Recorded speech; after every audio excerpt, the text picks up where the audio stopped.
Good friend of mine got the pancreatic cancer. Doctor said he'd be dead 4 months. A week later, he slipped walking up some icy steps of a church, mind you, and hit his fucking head. Died right there in front of his wife, one of his kids.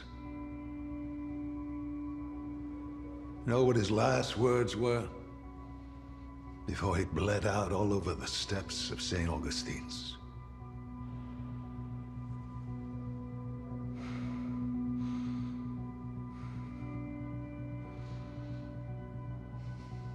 You just